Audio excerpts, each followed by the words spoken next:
Orson Radio Podcast. En cualquier momento, en cualquier lugar. Columbia Broadcasting System and its affiliated stations present Orson Welles and the Mercury Theater on the Air in The War of the Worlds by H.G. Wells. A partir de este momento, analizamos el discurso de los medios dominantes. Esto es En el Nombre de Orson. Una hora para saltar el cerco mediático. En el Nombre de Orson, con la conducción de Mariano González. En el Nombre de Orson, 5 años defendiendo tus intereses. En el Nombre de Orson. ¿Cómo les va? Bienvenidos y bienvenidas a En el Nombre de Orson. Vamos a analizar el discurso de los grandes medios de comunicación desde FM Freeway para toda la red de medios del oeste. Quien les habla, Mariano González. Lo voy a acompañar durante estos minutos tratando de ver qué fue lo que pasó en la semana a través del ojo de los grandes medios de comunicación. Hace algunos meses esto decía el periodista de La Nación, Carlos Pagni. Decía lo siguiente, lo escuchamos. Hoy hay una caída, el número se conoce, una caída de 8,1% mes a mes en la actividad industrial. Es una noticia fulminante, de primera magnitud. Sí. ¿Sabes lo que me dijo ayer un ministro? Tremendo ese, ¿eh? No sé si me animo a decírtelo. ¿Sí? Hablando de estos cuadernos. Se dice: si no hay pan, que haya circo.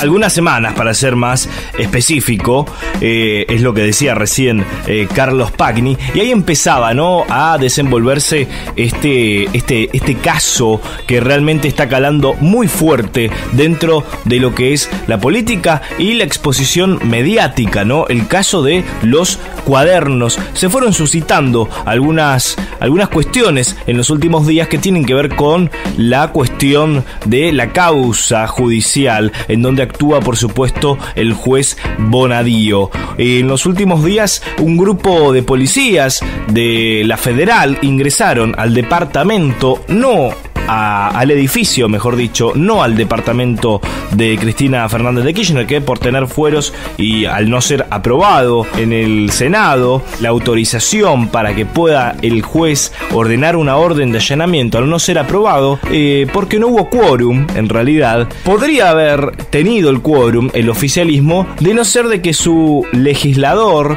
el señor Esteban Bullrich, no esté de vacaciones. Bueno, está de vacaciones por Europa, y ese fue uno de los motivos por los cuales no lograron el quórum. Más allá de eso, bueno, obviamente se cayó esta sesión y necesitaban, obviamente, tener a la policía, a los medios, en la puerta del departamento de Cristina. Entonces, no allanaron el departamento de Cristina, sino que allanaron el edificio, a ver si encontraban algo en el edificio. Una situación bastante payasesca, ¿no? Se ha vivido en los últimos días. Los vecinos que dicen escuchar ruidos de bóvedas.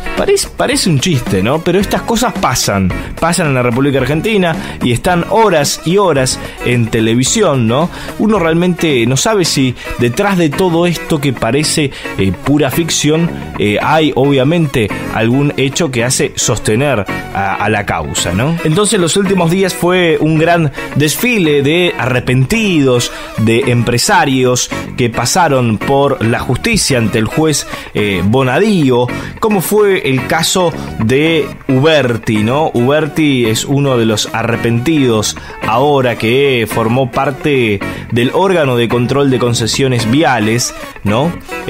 Ahora, bueno, evidentemente se ha convertido en un funcionario arrepentido. ¿Qué fue lo que dijo Uberti ante la justicia? Lo describe de manera excelente el canal Todo Noticias. Ustedes saquen sus conclusiones de qué es lo que declaró Uberti. Vamos a escucharlo, dale. Las definiciones que dio Uberti fue sobre una habitación dentro de la casa de los Kirchner.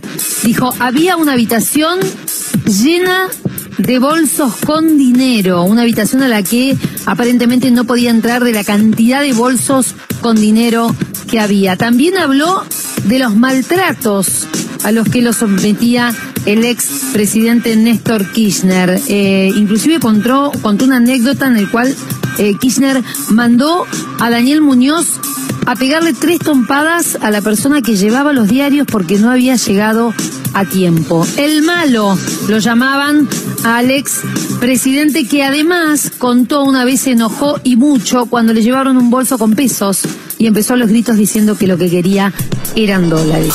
Por esos mismos días, uno abría diferentes medios de comunicación, diferentes portales, y se iba un poco desorientado. Por ejemplo, abrimos La Nación, que dice que Roca, el empresario Roca, dice que Techint no participó en el club de la corrupción de la obra pública de ninguna manera. Esto dice Roca en el diario La Nación, ¿no? Es el presidente del grupo Techint, ¿no? Esto se refirió a esta situación después de que surgiese, obviamente, este escándalo de los cuadernos.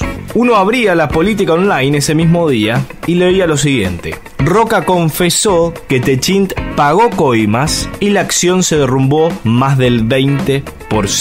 Dependiendo, obviamente, donde uno surfeaba para buscar información acerca de este tema, nos encontrábamos con posiciones absolutamente distintas. En el diario La Nación optaron por, obviamente, proteger al empresario Roca, Paolo Roca, que evidentemente debe tener algún interés también en el diario La Nación. Otra de las declaraciones interesantes de la última semana tiene que ver con un expiloto que declaró ante la justicia y relató el traslado de bolsos en el avión presidencial. Esto titulaba el diario La Nación. Cuando uno leía la nota del diario La Nación, decía lo siguiente: esto es del 15 de agosto, hace unos días nada más. Un expiloto relató ayer en el juzgado de Claudio Bonadío que transportó bolsos a Santa Cruz para Néstor y Cristina Kirchner. Según el testimonio, el expiloto no vio dinero ni levantó los bolsos, ¿sí? Pero dijo haber tenido la impresión de que iban llenos y luego regresaban vacíos. ¿Se entiende? Esta es la declaración del piloto en el cual se hace todo esta parafernalia mediática, ¿no? Que se dicen que iban los bolsos. Bueno, ¿cuál es la prueba? Bueno, es la declaración de este expiloto que dice que tenía la sensación de que esos bolsos tenían dinero y tenía la sensación de que iban llenos y volvían vacíos. Saquen ustedes sus conclusiones. En el nombre de Orson. En el nombre de Orson. No nos temen por lo que decimos, nos temen por lo que guarda nuestro disco duro. Ahora analizamos el presente, revisando nuestro archivo. En el nombre de Orson, 5 años defendiendo tus intereses. En los últimos días, el presidente de la Nación estuvo en Jujuy y le preguntaron acerca del aumento de la inflación y lo que esto podía generar, ¿no? Crecimiento en la pobreza. Macri dijo que conocía muy bien qué es la pobreza. Vamos a escucharlo. A mí me duele muchísimo porque es mi principal compromiso y sé, porque los visito, porque recorro, porque hablo, lo que significa estar en la pobreza y sé lo que la desesperación y las ganas de tener una oportunidad de, a partir de un buen trabajo, de salir de ese lugar. Bueno, fuimos al archivo, ¿no? Por supuesto, de eso se trata esta sección, a buscar algún momento en el que Mauricio Macri haya sentido de cerca la pobreza y obviamente lo encontramos, ¿no? Hace ya varios años, en un programa con Jorge Ginsburg, Mauricio Macri decía lo siguiente: esto es lo más aproximado de Macri a la pobreza. Dale. ¿Y alguna vez no te alcanzó la plata para pagar algo que necesitabas o querías? Muchas veces. La última vez, me acuerdo una vez en Chile que fuimos con 3 amigos y estábamos justo en la época, los 18, 19, con la fascinación con el casino y nos perdimos toda la guita que teníamos en el casino, así que tuvimos que vivir 3 días en el auto mangando para comer, porque no teníamos, hasta que llegase un giro que nos permitiese volver a Buenos Aires. ¿No querrá adoptar a un chico como yo, tu papá? Ya saben que nos pueden seguir en Facebook, nos buscan como En el Nombre de Orson. En el nombre de Orson. En el nombre de Orson. Los temas que te importan, pero sin la mirada del discurso único. La realidad, desde un recorte más cercano al tuyo. Este es el informe de la semana. En el nombre de Orson. 5ª temporada. Momento de hablar acerca de la inflación en la República Argentina. En algún momento el presidente había dicho que era lo más fácil de solucionar en el país, pero bueno, la inflación de julio fue del 3.1%, así lo anunciaban en el programa de Antonio Laje. 3.1 fue la inflación de julio. Se calcula que agosto va a estar en cerca de 3 puntos también. Sí. Ahora, fíjate los rubros y por qué le pega de lleno al tipo que menos tiene. Exactamente, porque arrancamos acá, en el que menos tiene, alimentos y bebidas, lo que está abajo de todo, 4,2%. Cuando terminemos, cuando ya se haga el cálculo, el INDEC lo va a anunciar en breve, vas a tener el impacto en la canasta básica alimentaria más fuerte de todos. ¿Por qué hacen esto? Porque incluso en alimentos estuviste prácticamente lo mismo que la inflación general. Y esto es lo que te va a determinar también el aumento de pobreza. Y esto te va a determinar el aumento de pobreza. Gobierno que lo aumenta. Porque ese es el piso que se utiliza para medirlo. Y el segundo rubro es el transporte, 5,2%. Las familias con menos recursos, ¿qué es lo que hacen? Se alimentan y viajan, porque tienen que ir a trabajar. En el año 2015, etapa de campaña, el presidente de la Nación, Mauricio Macri, hablaba acerca de la inflación y decía que era lo más fácil de bajarla. ¿Tiene alguna fórmula? ¿Puede explicar cómo hacer eso? Porque parece un problema difícil. No, ¿qué va a ser difícil? ¿Cómo se soluciona? No, la inflación es la demostración de tu incapacidad para gobernar.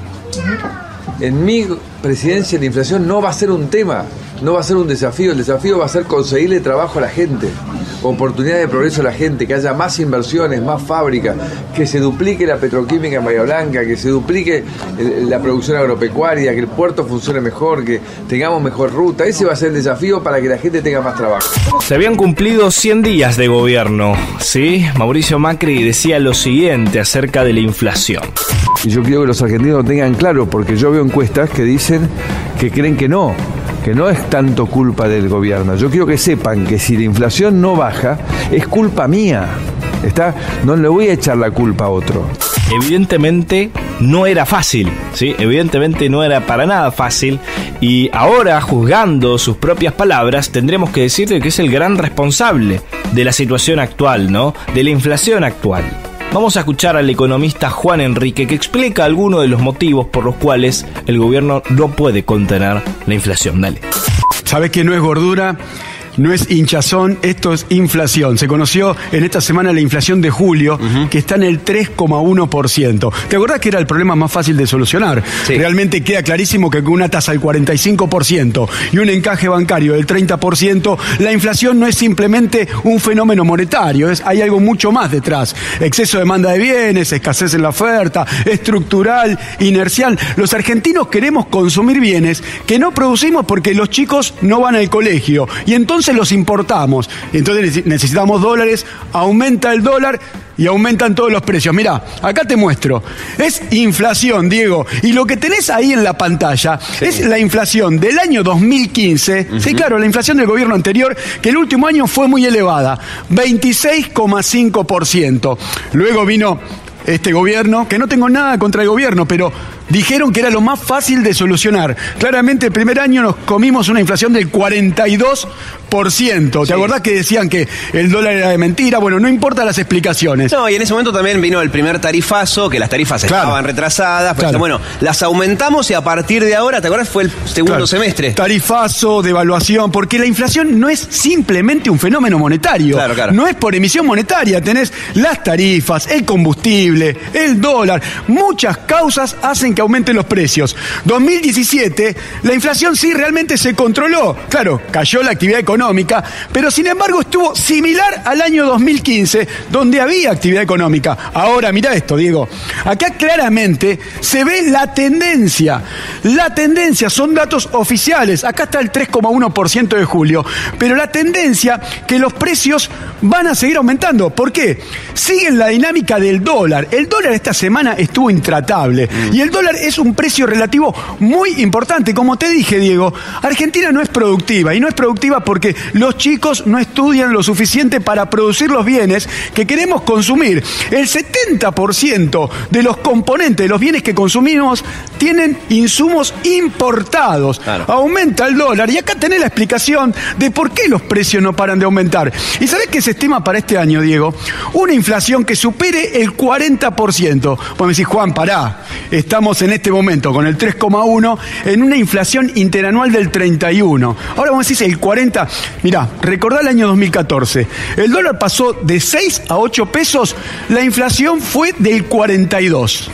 En el año 2016, el dólar pasó de 9,60 a 13 pesos, la inflación fue del 43. Este año el dólar pasó de 17 pesos a 30 pesos y no podés esperar una inflación menor al 40%. ¿Por qué va a estar cerca del 40% y no en el 42 y en el 43? Porque lo que se ve que ya no hay plata en la calle. Claro, ya no puede seguir subiendo porque el consumo no genera inflación. Se cae el consumo, claro. El Banco Central pone una tasa del 45%, un encaje del 30%, no hay dinero. Clarísimo. La gente no tiene plata, pero eso sí, los precios siguen aumentando. Un dato preocupante que surge obviamente de los datos oficiales, que es la inflación mayorista, ¿no? La inflación mayorista fue del 47,1% en los últimos 12 meses, ¿sí? Durante julio, la suba de precios en mercados concentradores fue del 4,7%. La gran incógnita, dice el portal Infobae, es cuándo se trasladará la suba a los precios minoristas, que esto inevitablemente va a pasar, ¿no? Imagínense, en los últimos 12 meses tenemos una inflación mayorista del 47,1%. Esto, inevitablemente, en algún momento va a llegar al bolsillo. Está llegando, obviamente. Pero cuando se traslade todo, va a ser realmente una situación muy difícil para mucha gente que le está costando muchísimo llegar a fin de mes. Continuamos en El Nombre de Orson. En El Nombre de Orson. La discusión acerca del aborto legal, seguro y gratuito llegó también a un canal de Rusia. Estamos hablando de Russian Today en español, y habló acerca del caso argentino y explica qué impacto tuvo en Rusia la legalización del aborto. Recordemos que Rusia es el primer país que lo legalizó. Vamos a escuchar entonces el informe de Russian Today. El Senado argentino votó no al aborto seguro, legal y gratuito, por lo que el mundo seguirá llenándose de Mozarts, Da Vincis y Vivaldis. Claro que sí. Imagínense ustedes que la madre de Vivaldi, por ejemplo, por hablar de algo que nos puede gustar a todos, le haya negado el derecho a la existencia. O la madre de Mozart, por ejemplo, que le haya negado el derecho a la existencia. O de Leonardo da Vinci. O de Miguel Ángel. Con argumentos así presentes durante el debate, no sorprende tanto que el resultado final de la votación prorrogue una ley que data de 1921, cuando en Argentina ni siquiera existía el sufragio femenino. La interrupción del embarazo, por tanto, seguirá siendo penada con hasta 4 años de cárcel, igual que como hace casi un siglo. Dejemos de lado conjeturas rocambolescas como qué habría pasado si la madre de Miguel Ángel, o ya que estamos en una onda de hipótesis, la madre de Hitler, hubieran abortado, y fijémonos en un caso real, o mejor dicho, miles de casos reales. Rusia fue el primer país del mundo en legalizar la interrupción voluntaria de embarazo en 1920. Además del hito que supuso en cuanto a derechos de la mujer, también trajo consigo algo totalmente novedoso en lo que se refiere al aborto: estadísticas. Y con los datos, poco a poco la realidad se impone a los supuestos. Con el paso de la clandestinidad a la legalidad, en la Rusia soviética lógicamente se redujo el número de abortos clandestinos y las muertes de mujeres asociadas a estos. Cuando en un intento por mejorar la tasa de natalidad ante las consecuencias de la grave crisis alimentaria que sufrió la URSS durante 1932 y 33 se prohibió el aborto, la natalidad siguió estancada y hasta descendió. Lo que sí aumentó vertiginosamente fue la mortalidad materna a manos de curanderos, chamanes e incluso médicos, pero que se veían forzados a operar en condiciones de clandestinidad. En 1955, finalmente, la prohibición fue derogada. Casi de inmediato, el número de muertes de mujeres durante el embarazo disminuyó a la mitad. Con el retorno a la legalidad, la cantidad de abortos no solo no aumentó, sino que se redujo paulatinamente con el paso de los años hasta su mínimo histórico en la Rusia actual. Esta realidad también se puede observar en el resto del entorno postsoviético. Por ejemplo, Lituania, uno de los países más católicos de Europa y que seguramente lideraría, si alguien lo elaborara, el top 10 de naciones con mayor sentimiento antisoviético, conserva la misma legislación en materia abortista que heredó de la la URSS. Es más, indistintamente del giro ideológico o religioso que tomaron las ex repúblicas soviéticas tras su independencia, algunas de prácticamente 180 grados, todas y cada una de ellas entendieron que el aborto no es un asunto ideológico o religioso, sino de sanidad pública. No se trata de debatir sobre si está bien o si está mal, si es pecado o no es pecado, ni de especular sobre lo que las madres de los compositores famosos podrían o no haber hecho durante su embarazo. Se trata de entender una realidad que es tosuda como todas las realidades. Ningún país ha logrado eliminar la práctica del aborto prohibiéndolo, y la prohibición interrumpe más vidas que las que pretende salvar. Ya saben que nos pueden seguir en Facebook, nos buscan como En el Nombre de Orson. En el Nombre de Orson. En el Nombre de Orson. Entrevistas difíciles de olvidar. El poder de la palabra en boca de los grandes referentes de Argentina y el mundo. Ahora. Palabras autorizadas. En el Nombre de Orson. 5 años defendiendo tus intereses.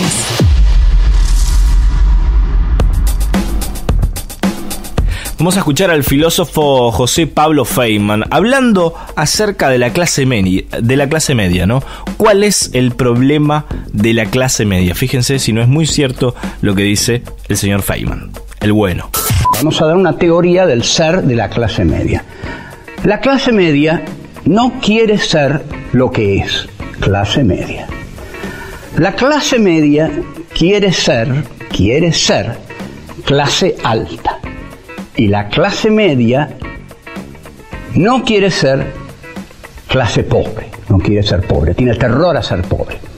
Este es un esquema existencial durísimo.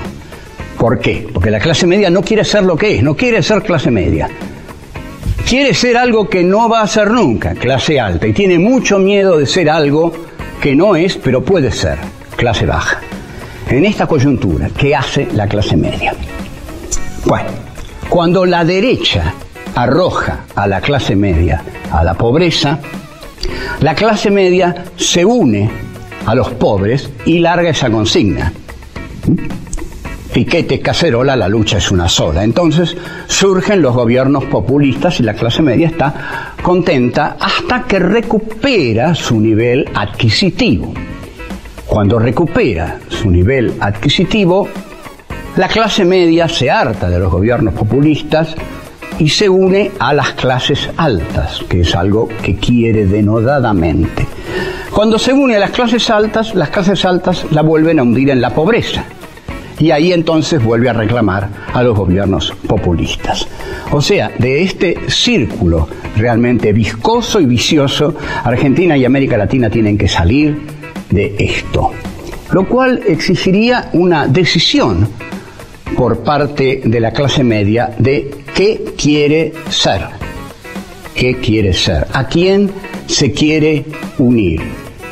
Yo diría que tiene que reconocer que su destino está más cerca de las clases pobres de lo que cree, porque las clases altas gobiernan exclusivamente para ellas y si necesitan mandar a las clases medias a la pobreza, las van a mandar. Nos pueden seguir en Twitter, @Orson Radio. Continuamos. En el Nombre de Orson. Seguinos en Instagram, @Orson_radio. En el Nombre de Orson. Quinta temporada. El Consejo de Derechos Humanos de Naciones Unidas le pidió a Brasil, ¿no?, a la justicia brasileña, que le permita a Ignacio Lula da Silva ser candidato. Bueno, esto ha generado toda una controversia en Brasil, ¿no? Y en especial de una persona. Primero vamos a escuchar qué es lo que pasaba. Dale. La información de último minuto. El Comité de Derechos Humanos de la Organización de las Naciones Unidas acaba de determinar que el Estado brasileño tome todas las medidas necesarias para permitir que el autor, hace referencia al expresidente Luis Ignacio Lula da Silva y ahora candidato a las presidenciales de octubre próximo, disfrute y ejercite todos los derechos políticos como candidato desde la prisión, como candidato en las elecciones. La etiqueta Lula es candidato. Otra publicación de Andrés sigue este hilo de publicaciones urgente en la decisión. La Comisión de Derechos Humanos de la Organización de las Naciones Unidas también determina que el Estado brasileño garantice el acceso apropiado de Lula a la prensa y que no lo impida de disputar las elecciones hasta que se agoten los recursos y su condena sea final. Es información de último minuto. El ahora candidato para las elecciones presidenciales de Estados Unidos, ha sido amparado por esta decisión de la Comisión de Derechos Humanos de la Organización de las Naciones Unidas, donde pide que le dejen disputar para hacer contienda en esta campaña electoral que ya comenzó durante esta semana rumbo a las presidenciales de octubre próximo para Brasil. Quien habló fue el candidato presidencial Jair Bolsonaro, ¿no? Que suele ser bastante polémico con sus declaraciones. Es un diputado ultraderechista que prometió que si llega al poder en Brasil iba a quitar al país de la Organización de Naciones Unidas, iba a quitar a Brasil de la ONU, ¿sí? Dijo textualmente: si me vuelvo presidente, salgo de la ONU, no sirve para nada esa institución, es una reunión de comunistas, gente que no tiene ningún compromiso con América del Sur. Por lo menos así lo veo yo, ¿no? Esa fue la declaración del señor Bolsonaro, que tiene una intención de voto del 19%, por debajo obviamente de Luis Ignacio Lula da Silva, que tiene aproximadamente un 30%. Lo escuchamos entonces a Bolsonaro, dale. Antes do Trump, que conselho não serve para absolutamente nada. Não é apenas porque vota contra Israel de forma corriqueira, né? É porque estão sempre do lado de quem não presta. Você pode ver. Olha só. Tirar o Brasil do conselho? Tiro sim, para continuar funcionando dessa mesma maneira. Tiro a economia para nós. Não serve para absolutamente nada o Conselho de Segurança, o Conselho de Direitos Humanos da ONU. Qué lindo personaje, ¿no? Bolsonaro parece totalmente anacrónico. Queridos amigos y amigas, nos reencontramos la próxima semana desde FM Freeway para toda la red de medios del oeste. También saben que nos pueden seguir en Spotify.